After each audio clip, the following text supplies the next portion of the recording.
In this tutorial, we are going to learn how to use break, continue, pause keywords. Also, we are going to learn how to use else keyword with for loop. Let's see.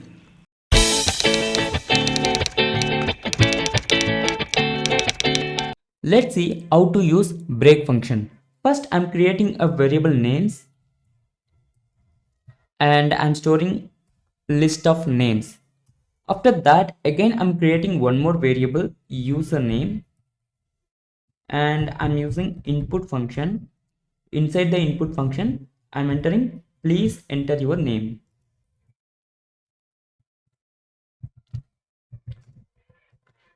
What we want to do is first we want to get input from the user, then we need to check whether this name is already there in this list or not.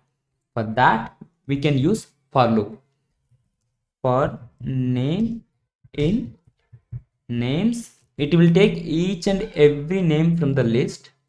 Then we want to compare it with username whether both are same or not. For that we can use if statement.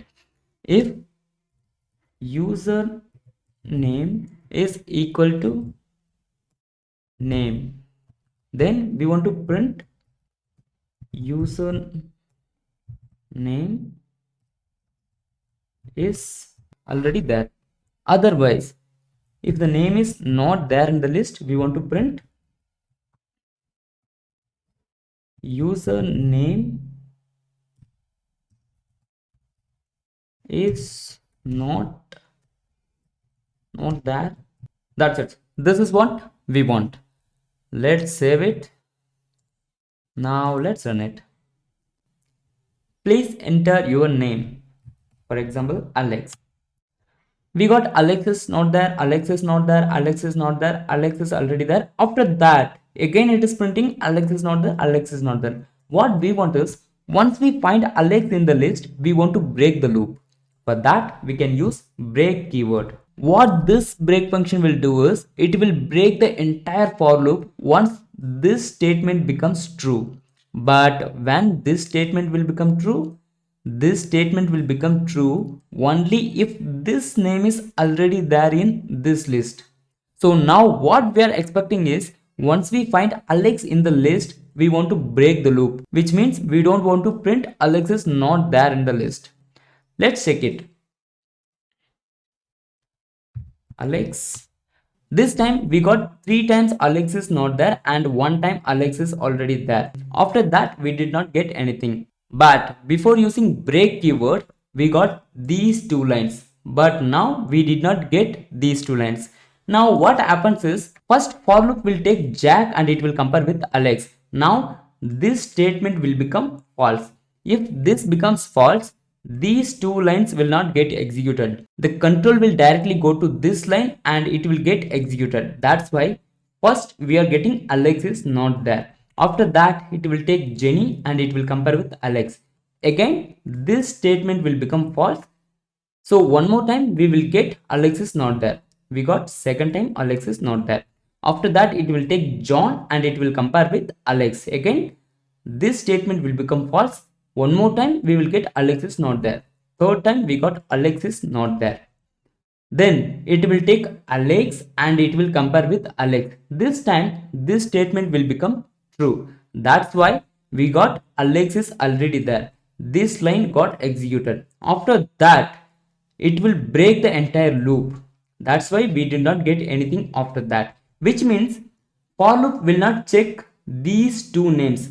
Once it finds Alex in the list, it will break the loop. This is how break function works. Now let's see how to use else keyword with for loop. First, let's look back our output. Here we are getting Alex is not there 3 times. After that we are getting Alex is already there. But actually what we want is, if this name is already there in this list, we want to print only 1 time Alex is already there. Otherwise, if this name is not there in this list, we want to print only 1 time Alex is not there. How to do that?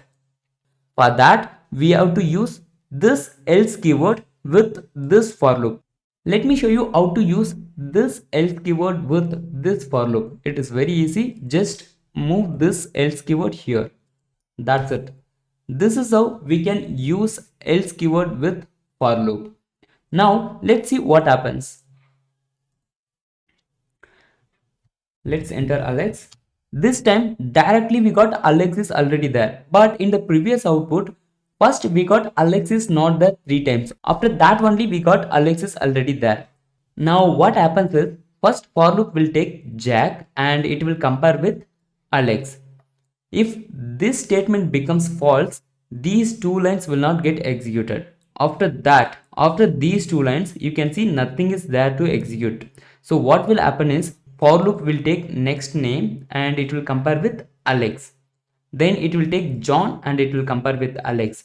Then it will take Alex and it will compare with Alex. Now this will become true. Once this becomes true, it will print Alex is already there. After printing Alex is already there, it will break the loop. That's why we are getting only one time Alex is already there. Now let's run it again. This time I'm entering Abhi. Abhi is not there.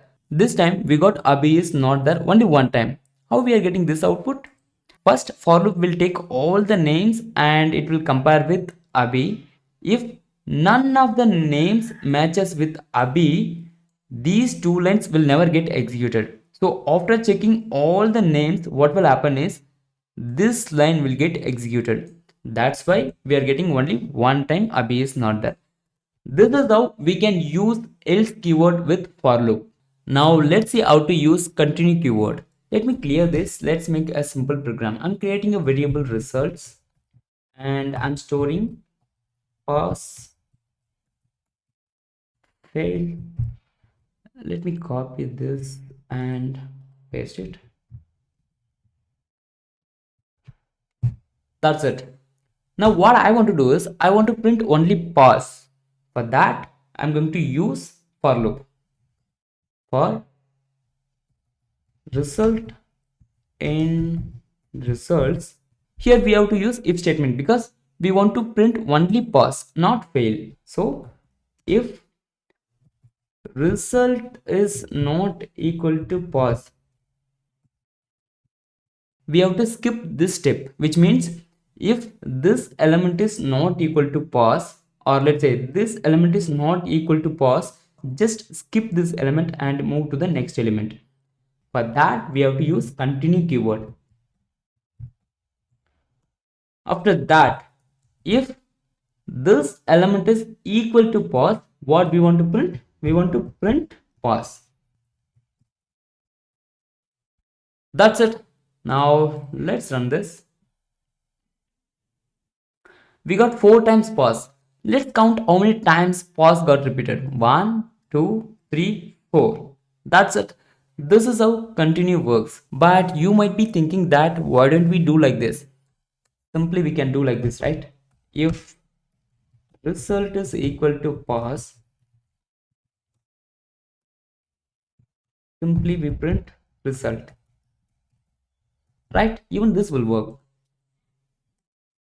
We got the same result. Then why do we need continue keyword? Because sometimes we must have to use continue keyword to improve the performance of our code. That's why we need continue keyword. Now let's move to pass. Pass is similar to continue. Let me show you how it works. Here, instead of continue, you can use pass. We will get same output. What it does is, it will skip the step.